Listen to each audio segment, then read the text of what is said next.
Hola, cordial saludo, bienvenidos nuevamente a una transmisión muy interesante aquí en elempleo.com. Tenemos hoy el placer de contar con un invitado de verdad con todo el currículo, si se puede llamar de esta manera, que respalda una trayectoria bastante llamativa, bastante interesante y con toda la capacidad para hablar sobre un tema que de verdad a todos nos interesa. El tema es el futuro del empleo y el empleo del futuro. Vaya pregunta que tenemos y para esto tenemos también aquí a Alejandro Melamed, invitado desde Argentina, es un referente internacional en gestión del talento y futuro del trabajo.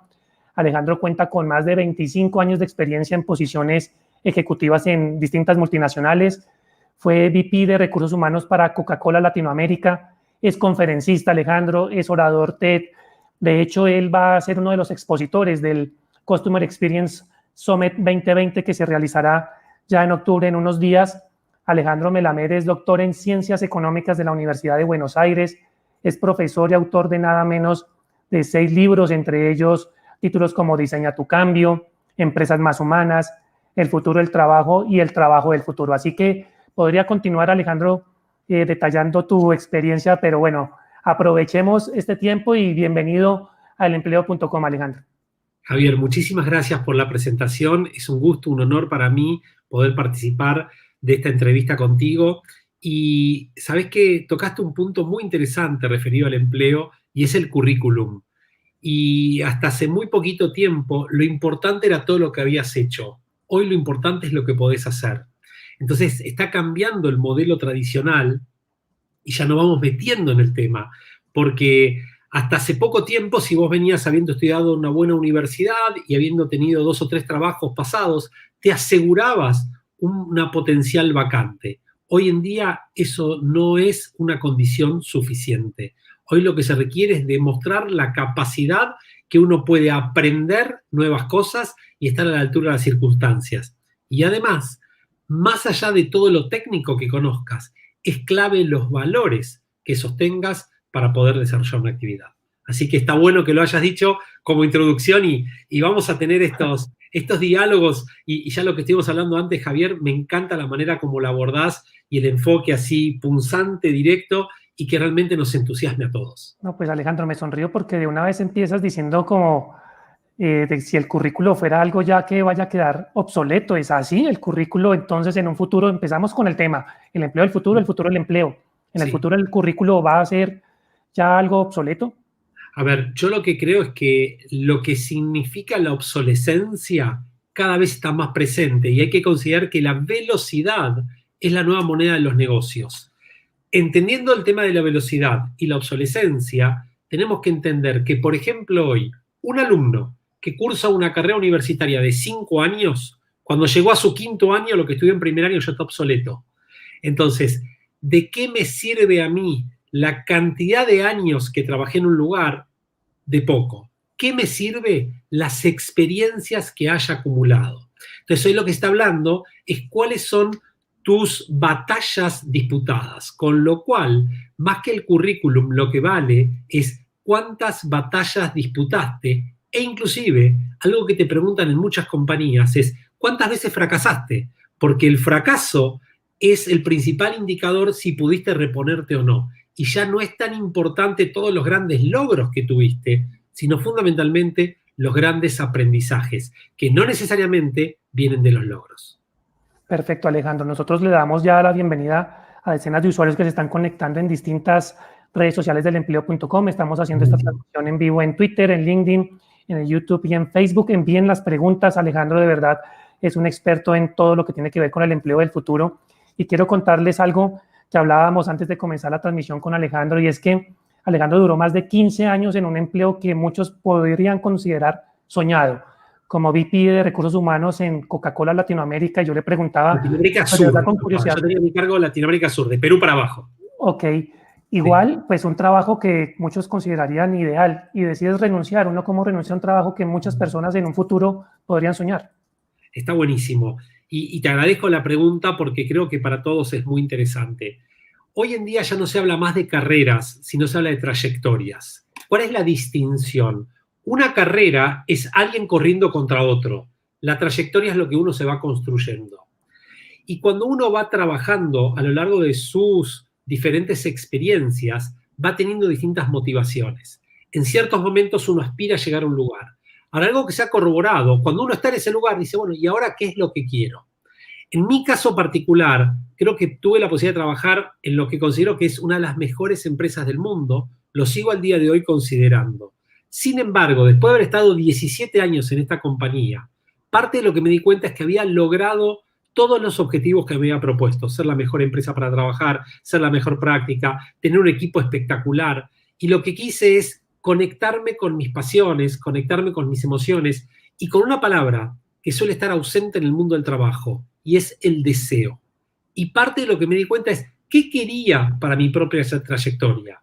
Y hay un concepto que es lo que hiciste en los 20 años pasados no necesariamente es lo que vas a querer hacer en los próximos 20 años. Y ahí lo conecto con otra idea, y mucha de la población que está escuchando esta charla seguramente se va a poder identificar, y es lo que se denomina la crisis existencial de la mediana edad. Hay un momento en la vida y un momento en la trayectoria que uno dice, ¿qué es lo que me propongo para mis próximos años? Yo empecé mi trayectoria siendo consultor en una de las compañías más importantes del mundo, llamada Arthur Andersen en su momento, que era número 1 del mundo.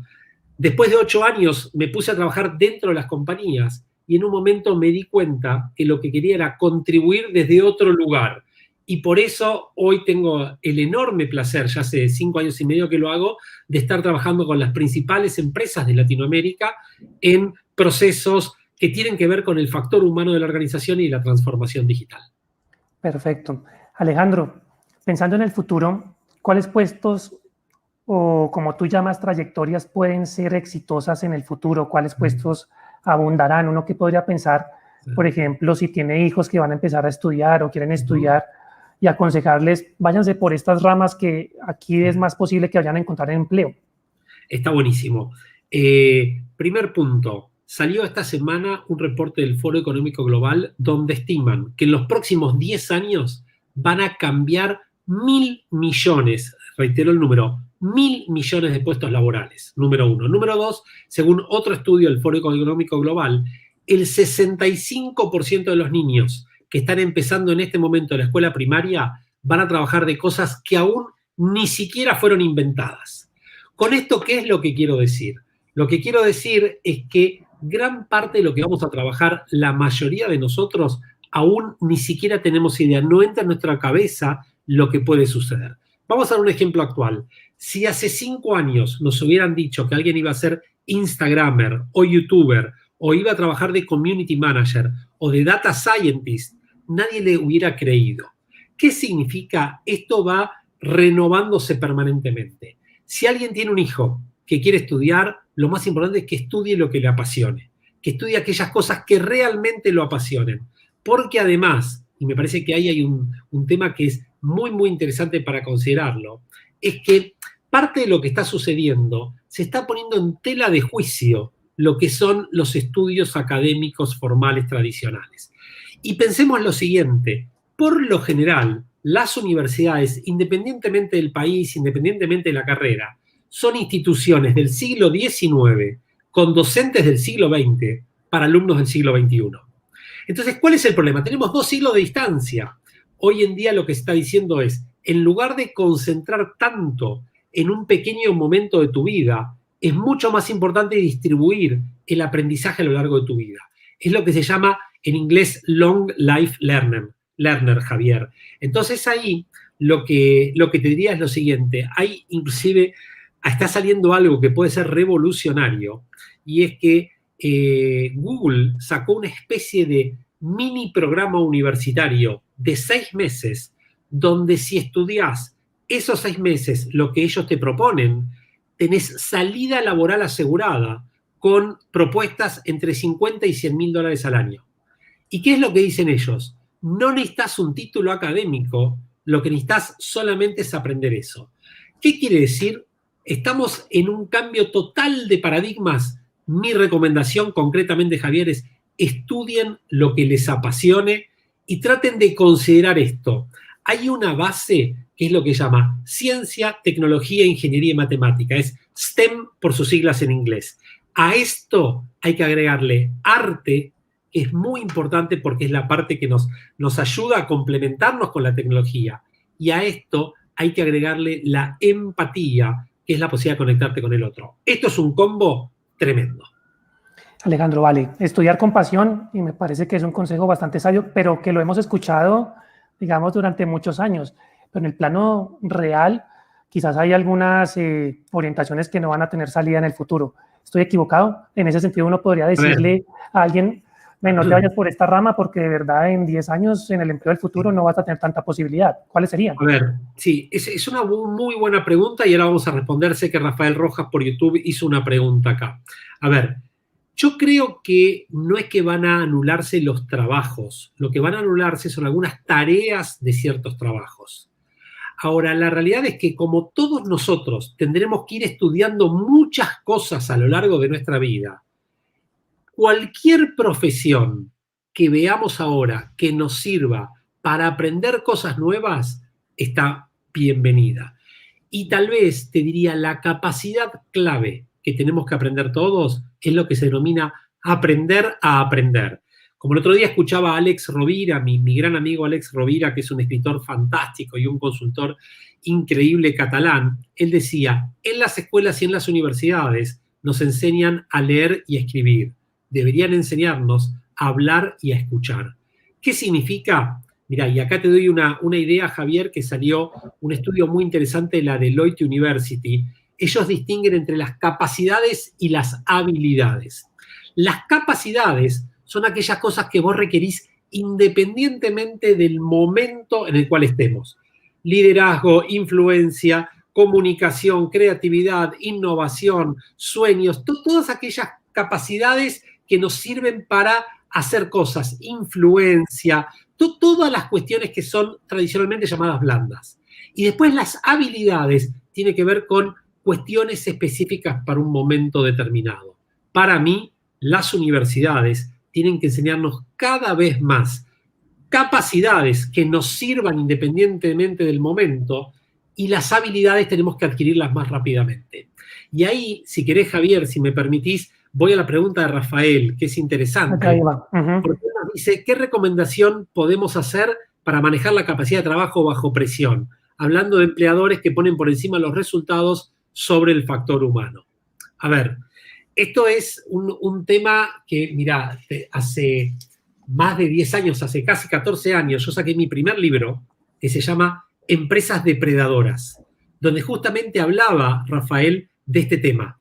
Y este tema tiene que ver con aquellas empresas que piensan que el talento es como un recurso justamente que se puede reemplazar así nomás. A ver, mi respuesta es, en algún momento de la vida, todos nosotros tenemos que decidir dónde y con quién queremos trabajar.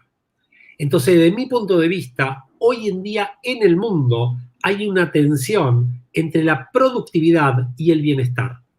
Entonces, aquellas empresas que solamente han fomentado e impulsado la productividad, hoy en día se están quedando sin talento. Entonces, cuando estamos en momentos donde ciertas industrias, como la tecnológica, tienen un déficit a nivel mundial, ¿qué significa? Tienen mayor cantidad de puestos, de posiciones disponibles que de talento disponible.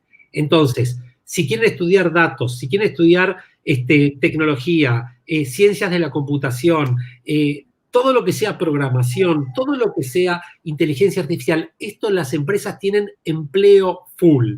Estas empresas invierten muchísimo dinero en talento porque se dan cuenta que es la clave para su éxito. Mi respuesta, Rafael, sería, tal vez no es el lugar en el cual tenés que trabajar.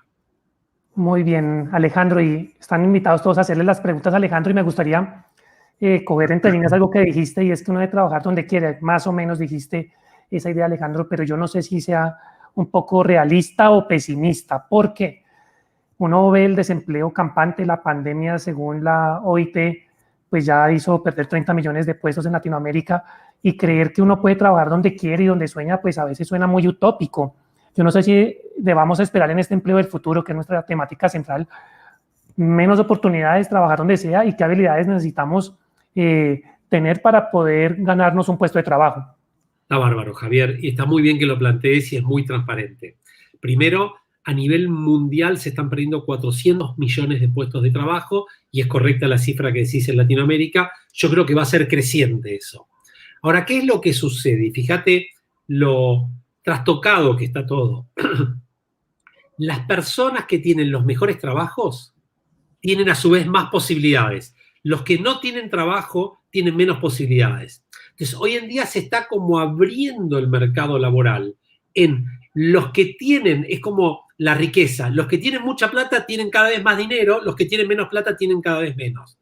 Mi sugerencia es, todos aquellos que hoy en día apunten a todas las actividades de tecnología, todas las actividades vinculadas con datos, todas las actividades vinculadas con el cuidado del medio ambiente, todas las actividades vinculadas con la salud, las posibilidades de inserción son inmediatas. ¿Qué es lo que está sucediendo?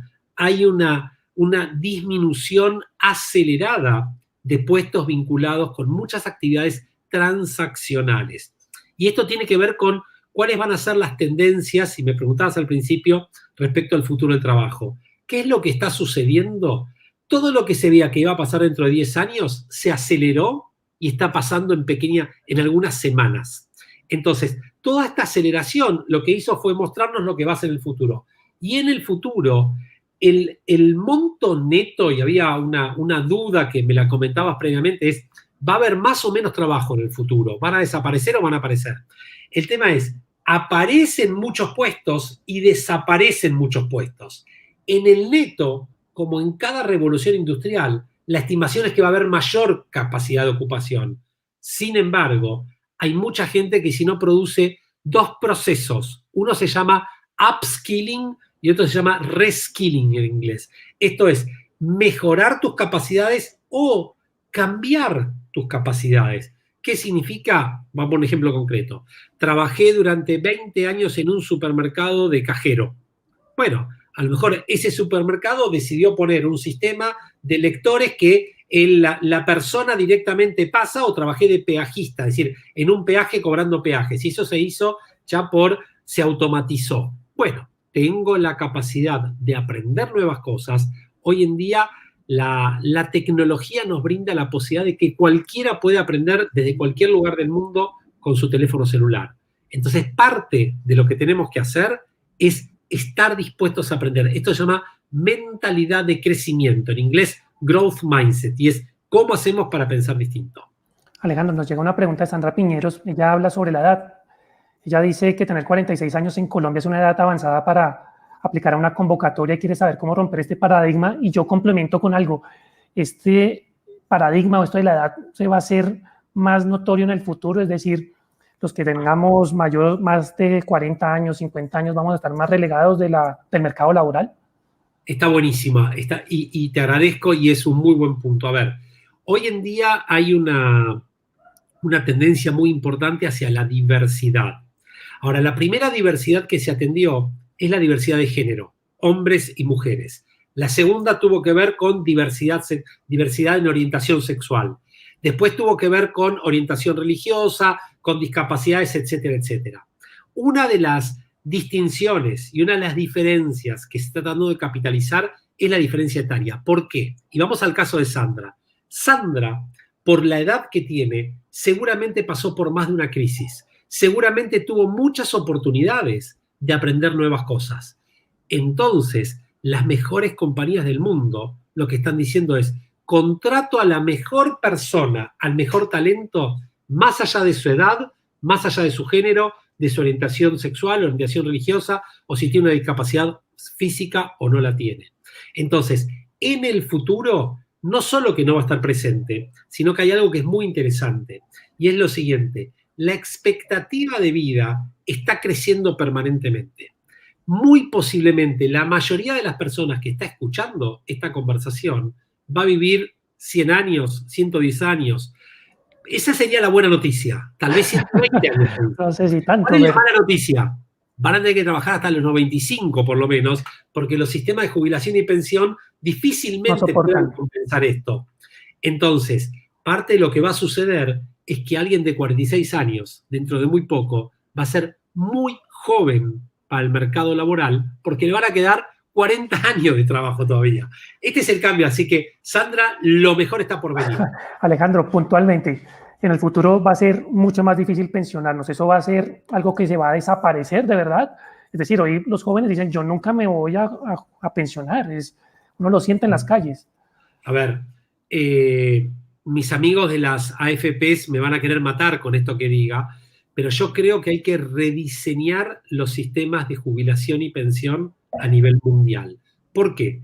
Porque fueron diseñados hace 100 años aproximadamente para otra realidad del mundo, donde se pensaba que la gente trabajaba hasta los 55 años y después vivía, pero ¿cuál era su expectativa de vida? Con el incremento de la expectativa de vida y con los cambios sociológicos que hay, me parece que esto tiene que encontrar una solución y me parece que parte del modelo mental de los jóvenes es muy difícil proyectar algo dentro de 70 años.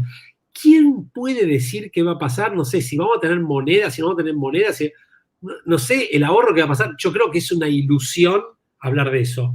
Me parece que va a cambiar. Alejandro, esto de la pandemia, el coronavirus, ha cambiado muchas cosas y muchos dicen es que el futuro llegó más pronto de lo que teníamos al menos imaginado. Y Geraldine Martínez nos hace una pregunta muy afín y es, ¿cuáles son los retos y oportunidades que enfrenta la juventud en su transición al mundo laboral? ¿Ya qué voy, Alejandro? Esto de la transformación digital y todo eso que se habla que es algo ya necesario en las organizaciones, ¿cómo lo asumimos hoy en el mundo laboral? Ok, yo creo, y está muy bien Geraldine, y respondo junto con esto la pregunta de Adela Ventura que habla del coaching, ¿no? A ver, primero, todo lo que sea humano tiene cada vez más oportunidades. ¿Por qué? Porque ningún robot tiene sueños, ningún robot tiene ilusiones, ningún robot es empático, ningún robot sabe lo que nos sucede. Entonces, todo lo que sea profesiones vinculadas con la empatía, con la conexión humana, tienen muchísimas posibilidades. Y hoy en día se está viendo que la educación inclusive está generando un crecimiento enorme. Para los jóvenes hay una enorme oportunidad. Para ellos no existe la transformación digital. Para ellos que son nativos digitales, es lo normal, lo natural es hablar en idioma digital. Para mí, el gran reto que tienen es respetar a aquel, como yo, como muchos otros que están escuchando, que somos inmigrantes digitales y no despreciarlo. Y la clave del joven es entender toda la contribución que puede hacer. Desde mi punto de vista, la riqueza en el mundo laboral radica en la posibilidad de complementación. Y hoy en día hay una evolución que la pandemia nos está trayendo, que es pasar de la diversidad a la inclusión. ¿Cuál es la diferencia? Diverso es cuando tengo gente de distintos niveles, distintas edades, etc. Lo inclusivo es cuando todo esto lo traigo y respeto que sea diferente. La clave del joven en el mundo laboral es no mimetizarse con el contexto y seguir siendo joven, porque se le contrata por ser joven. Pero, como veíamos el caso antes de Sandra, tener 46 años no implica hacerte el joven. Tenés que honrar que tenés 46 años, pero tenés enormes experiencias en estos 46 años que hay que valorarlas y eso es lo que busca el mercado. Perfecto, esta es la posición de las personas y qué podríamos decir de las organizaciones, Alejandro. En tus exposiciones dices que deben ser ágiles. ¿En qué consiste eso? Bien, totalmente. A ver, las organizaciones lo que tienen es un enorme desafío. Y te lo digo, ¿qué me pasó estando en Coca?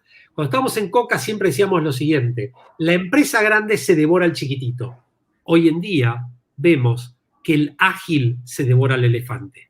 Entonces el gran reto que tienen las empresas es dejar de ser elefantes. Y ustedes tienen un ejemplo, el primer unicornio colombiano que sale al mundo es una empresa que hace 10 años hubiera sido imposible de pensar, que creó un modelo organizacional que es absolutamente revolucionario y que genera algo que nunca se hubiera pensado.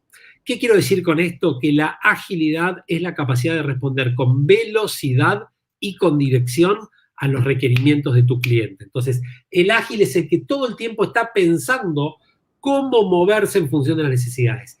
Y aquella empresa que considere que las soluciones del pasado serán las mismas que para el futuro, está muy, muy, muy equivocado. Esto es parte de lo que vamos a ver justamente en el Customer Experience Summit el 21 y 22 de octubre, donde vamos a tratar de analizar en profundidad todas las implicancias de esto y qué significa porque yo creo que cada uno de los que está escuchando está pensando, ¿y yo cómo me transformo, no? Entonces, De ahí acuerdo. hay un mensaje que me parece importante, y es que la palabra clave es propósito.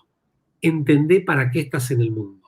Entendé cuál es tu razón de ser. Tal vez la pregunta más difícil es, ¿qué sería diferente el mundo si yo no estaría acá? Entonces, esa es tu contribución diferencial. Y entender que mucha gente piensa, no, soy uno más. Si sos uno más, sos uno menos. El tema es cómo tener una diferencia competitiva y comparativa. Perfecto, Alejandro. Vamos llegando a la recta final de esta transmisión. Llevamos 25 minutos, te robo 5 minutos más. Está Está todo genial todo bien. lo que estás diciendo. Y mira que dices algo tan interesante que me trae a colación, pues bueno, un caso desafortunado y es la muerte de Quino finalmente. Y lo veíamos ayer desde Argentina, pues obviamente solidaridad en toda la región por todo lo que significaba lo que hacía. Pero ¿por qué lo digo? Teníamos en mente una posible publicación en nuestras redes sociales sobre una frase que dijo Mafalda. Te la voy a compartir a ver tú qué opinas. Ella dice, trabajar para ganarse la vida, pero ¿por qué esa vida que uno se gana tiene que desperdiciarla en trabajar para ganarse la vida?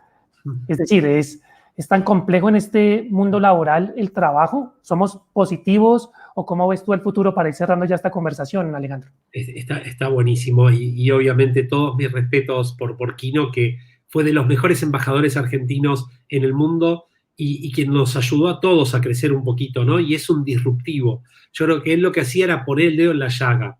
Y lo que transmite él ahí es una idea que hoy se está hablando mucho, que es la idea del bienestar. ¿Qué es el bienestar? El bienestar es estar bien. Cuando uno tiene bienestar es que está bien. Ahora, ¿qué es lo que sucede? Y vuelvo a la pregunta esta de la presión que nos hacían antes, que lo hacía Rafael, ¿no es cierto? Muchas personas piensan que presionando a otros voy a sacar lo mejor. Ahora, ¿qué es lo que sucede? Cuando uno tiene demasiada presión, uno tiene malestar. Cuando uno tiene malestar, está mal. Cuando uno está mal, saca lo peor de sí. Entonces, hoy las empresas tienen que darse cuenta que los empleados están para dar lo mejor de sí. ¿Cuándo doy lo mejor? Cuando tengo bienestar.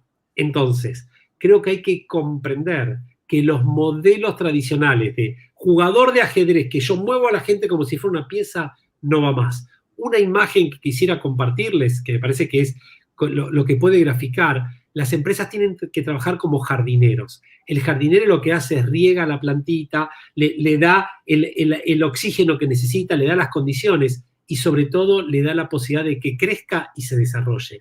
Las empresas tienen que ser contextos que nos brinden a las personas sacar lo mejor de cada uno.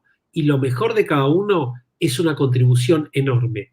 Es un juego, Javier, en el cual ganamos todos. Y creo, trayendo a Quino, no tenemos que vivir para trabajar, sino que tenemos que trabajar para vivir, pero nuestra vida es mucho más que el trabajo. Y todas las otras cosas que hacemos alrededor del trabajo nos contribuyen a trabajar mucho mejor.